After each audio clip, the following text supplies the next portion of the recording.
Kenapa sih Fajar Satboy namanya belum redup dan bahkan karirnya bisa dibilang stabil?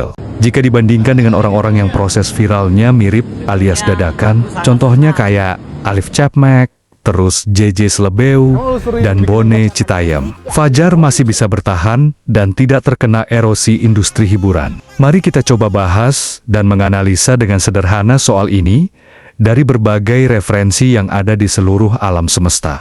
Sebelum itu, kalian bisa subscribe dulu, agar admin semangat buat videonya.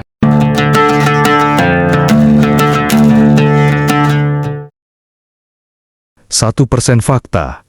Karena kebenaran hanya milik Tuhan semata. Fajar Labaco, asal Gorontalo, atau yang lebih dikenal dengan Fajar Satboy ini, viral di tahun 2022. Sekarang sudah tahun ke-2025, berarti ini adalah tahun ketiga dari karirnya si Satboy dimulai. Gak seperti temannya yang lain, Fajar mampu bertahan di industri hiburan sampai menyentuh tahun ketiga. Formula si Satboy kira-kira apa ya? Apa mungkin karena personal branding? Kayaknya nggak gitu, karena personal branding juga dimiliki oleh orang-orang yang viral lainnya. Lagian personal branding, Fajar yang kita tahu, cuma nangis dan kata-kata mutiara. Semua itu juga diawali dari sesuatu yang tidak di-branding. Ada atau nggak adanya formula yang diberlakukan untuk menunjang karirnya itu bukan hal yang penting. Tapi, coba kita lihat dan mengilmiahkan sepak terjang yang dia lakukan dan pengaruhnya. Apa yang terjadi pada Fajar lebih dari sekedar personal branding, dan tidak ada bahasa ilmiah apapun yang dapat mewakilkan, serta semuanya terjadi begitu saja. Fajar bisa bertahan, bisa disebabkan beberapa faktor. Faktor pertama, Fajar menjengkelkan, namun secara bersamaan dia dirindukan. Kita namain faktor ini dengan nama faktor mancing belut. Kalian pernah nggak mancing belut? Benar. Fajar menjengkelkan, tapi di sisi lain kehadirannya dibutuhkan. Dibutuhkan karena kekuatan fansnya, karena karismanya yang menjengkelkan, dan yang paling viral yaitu orang mulai berpikir lebih dalam. Kalau apa yang disampaikan Fajar sebenarnya mengandung filosofi-filosofi. Bukannya nggak nyambung. Fansnya Fajar Satboy bisa terbentuk dari keprihatinan dan apresiasi terhadap Fajar. Percaya nggak percaya, inilah yang terjadi. Kemudian, karismanya yang menjengkelkan terbentuk karena terkadang Fajar dianggap tidak nyambung. Misalnya, pada momen dia ditanyakan sesuatu, malah dijawab tidak sesuai konteks. Fajar Satboy, emang kocak banget sih. Soal dia ditanya siapa saudaranya yang paling tua, dijawab bapaknya, terus kakeknya. Jadinya kan jatah sempung bawa cilok, nggak nyambung, cilok. Dan terkadang, tiba-tiba keluarin kalimat suci yang nggak sesuai konteks. Agama apa? Islam? Oh, Islam ya. Semuanya ya. Ya. Numpang tanya. Bang Andi agama apa? Islam. Islam.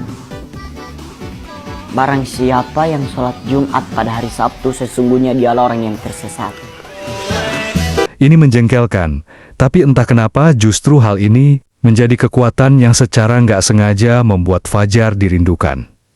Ini bukan personal branding dari Fajar, karena ini bukan brandingan, tapi sesuatu yang memang nggak dia bentuk, tapi dia lakuin.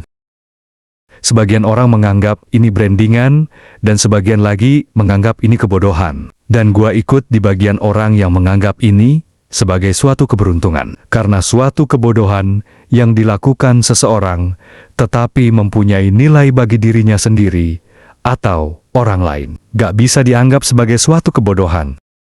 Terlepas dia sengaja atau nggak sengaja lakuin hal tersebut. Gua lebih suka nyebut itu beruntung, karena bagi gua itu memang terjadi begitu saja, tanpa sengaja, dibuat atau dimainkan oleh Fajar.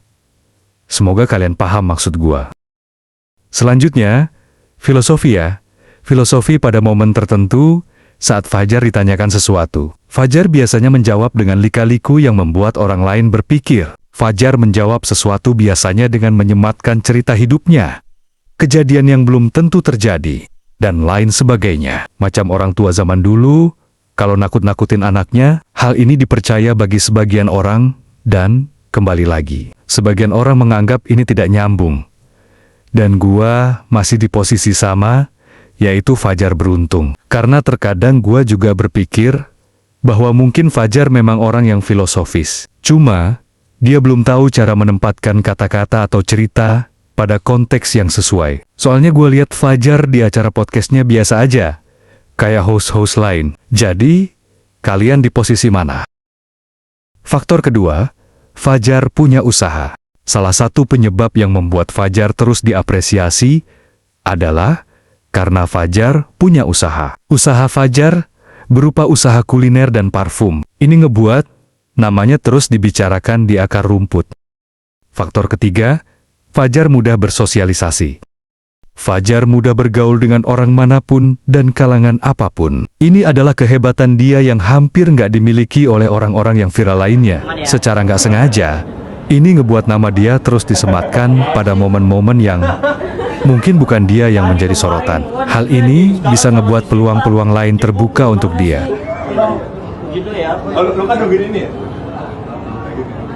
Faktor keempat, Fajar punya keahlian akting dan bermusik yang baik. Gua sebutnya baik, karena memang banyak yang lebih baik. Sebagai orang viral, Fajar punya kemampuan itu, dan itu ngebuat dia bisa bertahan di industri hiburan. Faktor kelima, Fajar mulai menyingkirkan citra sadboy-nya. Dalam beberapa kesempatan, Fajar tidak lagi menunjukkan dia sebagai orang yang tersakiti atau orang yang terus-menerus menangis sembari mengeluarkan kalimat puitis. Karena, jujur bagi gua, itu personal branding yang membosankan. Fajar membuat orang lain mulai mengenal dia sebagai sosok yang berbeda dan mulai berpikir bahwa dia bukanlah lagi tamu dalam industri hiburan, melainkan orang yang menjalankan hal tersebut. Itu dibuktikan ketika dia mulai bermusik dan main film serta jadi host dalam acara-acara. Bang, gimana kalau memang semua yang lo bahas ini adalah personal branding dari Fajar? Gua harus akuin, Fajar tanpa kalimat puitis atau menangis bukanlah Fajar. Dan hal tersebut, bagi gua, akan terus melekat pada diri Fajar. Tapi maksud gua, yang buat dia bertahan adalah bukan karena Fajar terus mengeluarkan kalimat puitis atau menangis, melainkan karena kepolosan, kemampuan, dan harisma yang dia miliki. Dan gua sebut itu semua sebagai sebuah keberuntungan, bukan personal branding yang sengaja terus dipertahankan. Sekian opini dari pembahasan kali ini. Nantikan pembahasan menarik selanjutnya di 1% Fakta by Fit Indo. Terima kasih.